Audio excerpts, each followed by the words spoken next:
AB என்பது ஒரு மின்னிருமுனை. -Q மற்றும் +Q மின்னூட்டங்கள் 2D தொலைவில் பிரித்து வைக்கப்பட்டுள்ளன. P என்பது இந்த மின்னிருமுனையின் திருப்புத்திறன் ஆகும். மின்னிருமுனையின் மையப்புள்ளி O என எடுத்துக்கொள்வோம். P என்ற புள்ளி மையத்திலிருந்து R தொலைவில் இருக்கிறது. இந்த மின்னிருமுனையினால் P என்ற புள்ளியில் ஏற்படும் மின்னழுத்தத்தை கணக்கிட இருக்கிறோம். OP என்ற கோடு இருமுனையின் மையத்தையும் P என்ற புள்ளியையும் இணைக்கிறது. OP அச்சுக்கோட்டுடன் θ என்ற கோணத்தை ஏற்படுத்துகிறது. +Q இலிருந்து புள்ளி P வரை உள்ள தொலைவு R1. -Q இலிருந்து புள்ளி P வரை உள்ள தொலைவு R2. +Q மின்னூட்டத்தினால் P இல் ஏற்படும் மின்னழுத்தம் சமம் 1/4πε0 × Q/R1.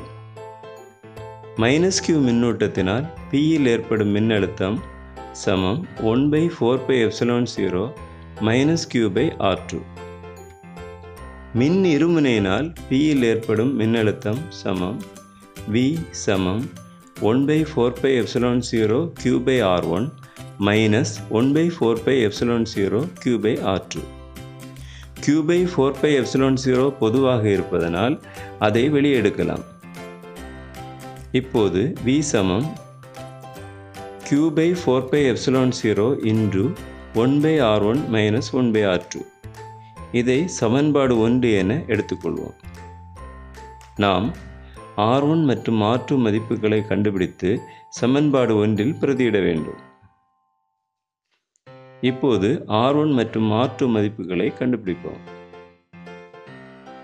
கொசைன் விதிப்படி R12 சமம் R² + D² - 2RD cos θ.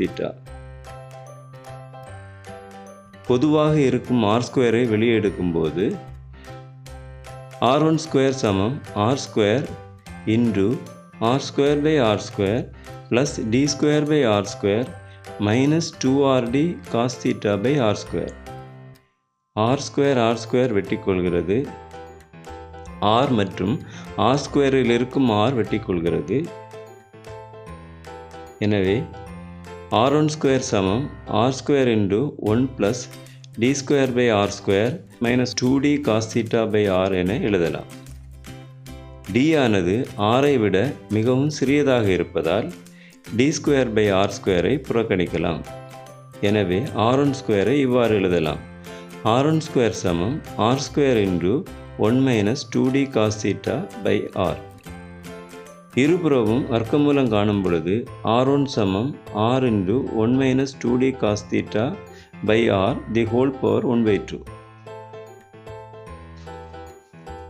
நமக்கு 1/R1 தேவைப்படுகிறது.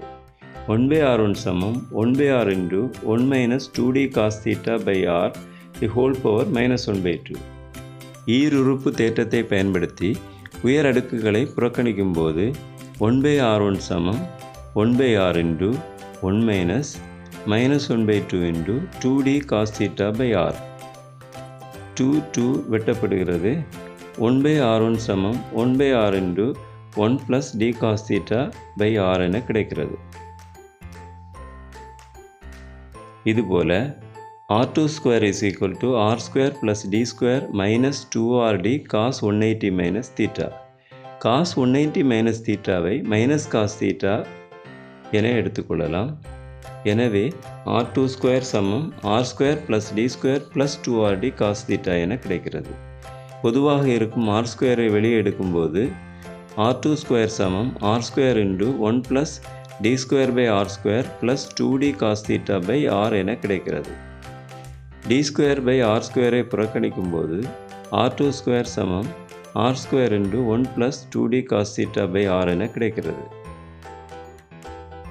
இருபுறமும் வர்க்கமூலம் எடுக்கும்போது R2 சமம் R × 1 + 2D cos θ/R (1/2) என கிடைக்கிறது.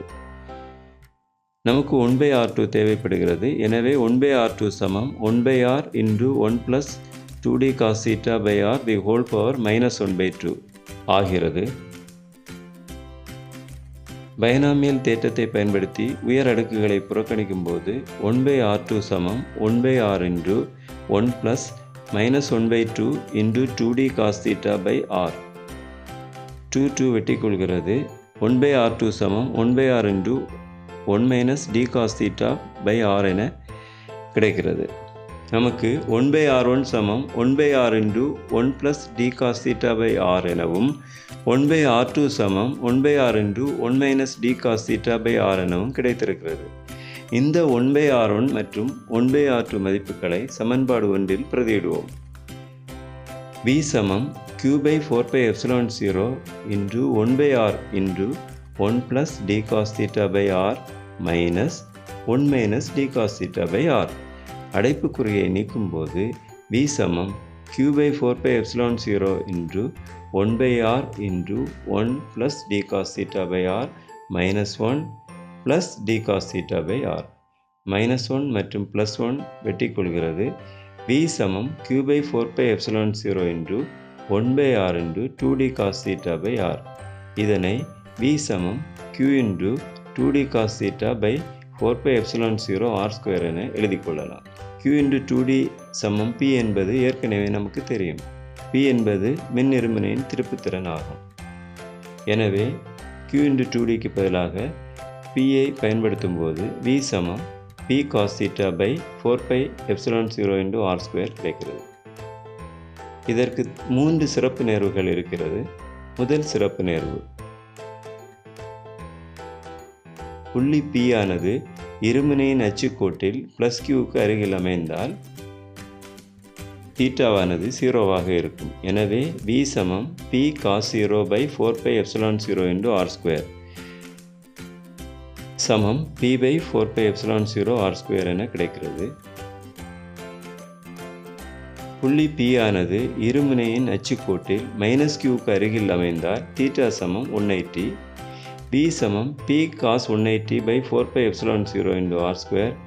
cos 180 இன் மதிப்பு -1 ஆக இருப்பதனால் V சமம் minus P by 4 pi epsilon 0 into r square என கிடைக்கிறது.